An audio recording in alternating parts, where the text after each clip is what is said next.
O selecionismo é um modelo explicativo e inspirado na seleção das espécies, claramente no modelo sintético de evolução. Organismos que vivem num certo ambiente, que durante a sua reprodução, algum processo, no caso da gênese, recombinação e diferenciação e mutação dos genes na transmissão entre gerações, que vão gerando variações entre os membros da espécie. Tem os mais altos, os mais baixos, os mais sensíveis ao sol, os mais resistentes ao sol, as características que são variadas entre os membros da espécie. Quando surge uma pressão ambiental, geralmente uma mudança mais drástica, mas que favorece a sobrevivência e reprodução de certas características e não de outras, só os organismos mais altos começam a ter acesso à comida e os mais baixos não. Esses vão sobrevivendo e conseguem se reproduzir, os outros morrem. Você tem a extinção de parte da espécie e o fortalecimento, reprodução, multiplicação de uma outra parte da espécie, aquela que tem a característica mais adaptada ao ambiente em vigor. O modelo de seleção natural, ele é um modelo que tem várias características conceituais importantes. O primeiro, ele não é teleológico. A evolução não significa melhora ou progresso, a gente está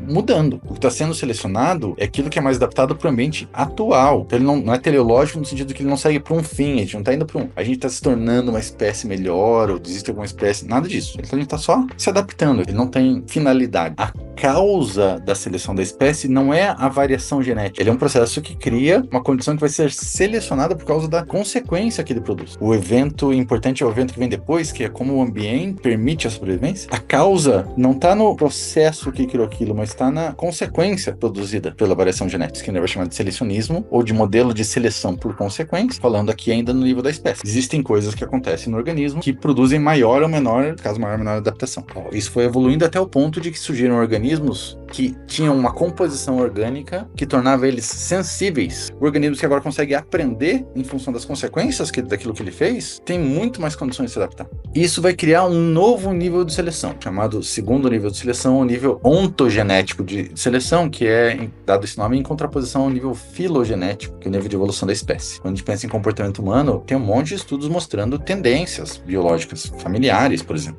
Dependendo da composição genética que você tem uma maior propensão a ser agitado ou ser mais calmo, a ser muito sensível ao doce ou ao salgado, mas também a ser irritadiço ou ser pouco irritadiço, ou oscilações de humor ou menos oscilações de humor. Tudo isso vai contribuir para o desenvolvimento, por exemplo, dos mapeamentos que a gente tem hoje em relação à gênese, transtornos do DSM, assim por diante. E desse processo todo vai surgir, então, organismos capazes de aprender com a experiência. Isso gera um nível completamente novo de seleção por consequências. De novo, o que é importante é a consequência. Mas ele nasce lá com todo um repertório da espécie, típico da linhagem dele e tal, vai interagindo com o mundo com aquelas coisas, mas na medida em que ele interage desse modo, ele produz consequências no ambiente. E como ele é um organismo sensível a essas consequências vão modificando o sujeito. E agora a seleção acontece não são mais indivíduos ou genes que estão sendo selecionados, mas são comportamentos que vão ser selecionados.